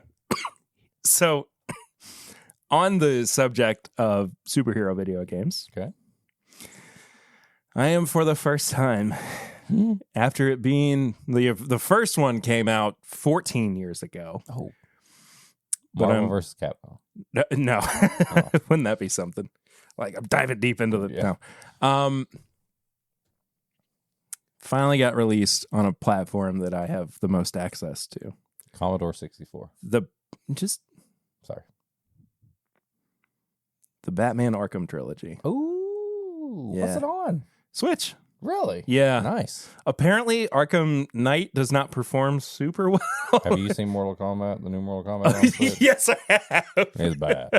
That's what I've heard. It's bad. I've seen it just It's not bad. do it. No. It just not work No. at all. No. And it's really funny that they decided it was a good thing to put that You know out. what? Let's do it anyway. But here's the thing, like Anyway. even like Arkham Asylum, which came out in 2009 on what? PlayStation 3 and 3. Xbox 360 at that point? Maybe, Was that 360 maybe or was S? I don't remember. I can't Anyway, remember. Yeah. Not the newest. No. things. but the Switch, which came out in 17? 17, Mhm. it does not play it super well. It still lags and frame drops, and it doesn't have audio issues though. There's no audio tearing, which is nice. But I'm like, you got to be kidding me. Like, it should be able to handle this. The crazy thing is that, and I really want one. I don't know if I'll be able to get one just yet. I'll have to wait till after Christmas. But the PlayStation 5 now has a handheld. Don't get it. Oh, No, it's know. reviewed. It's reviewed I've watched really, the really videos. poorly. I've watched the video. The console always has to I be already got on, it. but it has to be on. Yeah. So if I'm laying in bed in downstairs, I just turn it on and I go up and play it. I'm gonna send you a video. Nope, I don't believe it. I'm not saying I want to play it when I'm out of town. I'm saying I want to play it when I'm in my bed. I am going to send you a video. I'm not going to watch it. Well, then you're. I've already talked myself into this. I mean, you do whatever you want to, but I'm just letting you know. Anyway, so so why doesn't Nintendo make a high performance machine? I don't. That's know. what I want to know. I don't know, but I will say though, I'm having so much fun with it. It's a good game. I beat Arkham Asylum in a couple of days. I'm on Arkham City right now. I like Arkham City better than I did Arkham Asylum, even though the consensus I think is that Asylum is a better game. I like Asylum better. I don't know. There's something about the flow of the mechanics, especially the combat system that got improved even just a little bit from Asylum to City, that it just seems to work better with me, with my brain, because I was getting the crap kicked out of me in Asylum because there was so much like bullet time action, like slow-mo speeds, when I was just trying to like mow down a group of thugs and it just wasn't responding at the right time. So I don't know. It's the most Batman thing I've ever heard in my life. Mow down a group of thugs. Yeah. But I was I was playing it before bed the other night, and Lucy walks in and I just go, I'm Batman. And she goes, I'm Catwoman. I'm Batman. Yeah. Okay. Yeah. Or Talia. I don't care. Yeah. Or Poison Ivy. Do it. Or Harley. All of them. Whatever. All of them. So weird. But yeah, that's been the thing that I've been doing the most this week, other than working. I know that feeling. Yep. What you got to recommend? Well, what do I have? I'm still playing Spider-Man 2. I did that. You did that once. Poorly. Because like this is what I love and hate about Spider-Man 2 is that there's so much to do without even completing the main thing that I get sidetracked. Yeah. I just get in like I'm Spider-Man and I'm just doing patrol. I've been patrolling neighborhoods, Perry. You know what's so funny? I'm is like 50% of the main game, but I just come home and I've worked all day. You just want to save and I people. just patrol. And I'm living this Spider-Man life in my head that, oh, I got to check on this neighborhood. I got to check on the Bronx. I got to check on this. And I'm never going to finish this game because I'm just patrolling and waiting for crime to happen. What's so funny is I'm the opposite with the Asylum games or the Arkham games. Yeah. Did I say Asylum games earlier? I think I did. Arkham games. Yeah. I want to play through it. Like I'm the same way with I was the exact same way with Tears of the Kingdom too. Like I wanted to get the upgrades so I could go and beat the boss, and then I wanted to do all the side missions like afterwards. So yeah, I'll wind up going back and getting all the Riddler trophies or whatever. Yeah, but I love it. It's just so fun though. I love that's this crazy. game, but I'm never going to finish it because I just come home and I just want to be Spider-Man and patrol. That's My Daily Bourbon with Skyrim. Listen, My Daily Bourbon doesn't understand any jokes. If you want, this is a tips and bits. Join the Patreon so you can join the Discord so you can see all the jokes that My Daily Bourbon doesn't get on the Discord. Also, I'm going to be watching the new Miyazaki film, The Boy and the Heron. Oh yeah, watching it tomorrow. Yeah, did you see that Jordan Peele is teamed up with Hideki Kojima? Yes, Kojima. They're going to do a movie game. Something apparently nobody's done.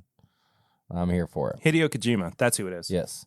Here for it. But I will report next week what I think. I'm going to try to watch the new Godzilla as well. Oh, I've heard such good things about it. I want to watch it in theaters before it comes to streaming just because any Godzilla film I love. Thank you very much for that. I don't know what that is. B520. Ooh, baby. But I guess I'm saying tune in next week so I can report back for some new stuff. Otherwise, I'm just going to be patrolling a virtual New York City as Spider-Man, never completing this game. So speaking of hearing about the new Godzilla being really good, I listened to the Weekly Planets episode where they reviewed it. And I mean, they said it was just phenomenal, but you know this, but you don't know this, that this podcast is now hosted by the official Kentuckian of you're the official Weekly Planet. Yeah, it was on there. It was on an episode. It was dubbed. They were going through reviews. I left a review for the podcast. Official. It's still my favorite podcast ever. It's the only one that I like consistently keep up with on a weekly basis. Are And it's the Weekly Planet. And it's the Weekly Planet. And I left a review and I asked, could I be the official Kentuckian of the podcast? You did And it. James and Mason said, yes, you can. You did it. And so it is now, it's on my Twitter bio. It has to be. Yeah, like, it's got to be. Yeah. So I'm the official Kentuckian of the Weekly Planet, which You did it. I don't even need like Kentucky Colonel. Oh, at fuck this that. point. You got that. You know, I got something way better. so with that being said, if you want to support the official Kentuckian of the Weekly Planet, who also has a podcast called This Is My Bourbon Podcast. 4 more years. Yay! 4 more years. 4 more years. Go to patreon.com/mybourbonpodcast for as little as $1 a month. You support the show. But what Tony forgot to say, at $5, you get all the bonus stuff. Mm-hmm. You get 2 bonus episodes a week, sometimes more, and you get this episode uncut. What? B520 is interesting. Take a sip of it real quick. I just want to see what you think. Oh, the finish is real good. Is it like super corny up front? Rice Krispies. Oh, yeah, that's what it is. Rice Yep. Krispies. Mm-hmm. Sorry. Go ahead. Interesting. I haven't had that in a while. But yeah, support the show, get bonus stuff. It's just the best place you can get on the Discord. You can see My Daily Bourbon, not get jokes. You can maybe possibly get timed out by me. It's a joke. But that's the best place to do it. Patreon.com/mybourbonpodcast. You can also support the show by buying merch. This is my bourbon shop. Oh, nope. Said it wrong. Well, I mean, that's what it's called. This is my bourbon shop. Yeah, but the Bourbonshop.threadless.com There you go. is where you go to get merch. And then if you want to send an email to ask us to do something, a shout out, anything like that, this is my bourbon shop at gmail.com. You can do that. Send an email. Freaking cameo. Fred sent us a cameo. If you want to follow us on all social media, you can follow the show at My Bourbon Pod. You can follow me at Whiskey Mutant. And you can follow Perry at Peter1792. The fact that the first cameo I ever got was from somebody I know personally is so funny to me. That's nice. Sorry. That's awesome. Go ahead. No, you're fine. You're fine. On all the platforms, anything that you can rate, review, comment, just do it all. Please. It helps everything. It feeds the algorithm. You know how it is. If you leave a review on anything, we'll read it out. Once again, thanks to Dave Jennings, RareBird101, for being part of the show today. Yes. We appreciate that. That's been a big part of. It's actually the first time that I really got a lot of like heat from, and it will go down in my memory forever. So, thank you all for that, and all of you who are maybe that was the first time listening because Dave was on there. Could have been. Either way, Heck of an episode for you to jump in on. Either way, I'm still going to complain about prices, and I'm Little not going to unhinged. learn stuff about barrels. And on that note, thank you all so much for listening. We'll see you next week. Until then, I'm Perry. I'm Eric. And this is My Bourbon Podcast.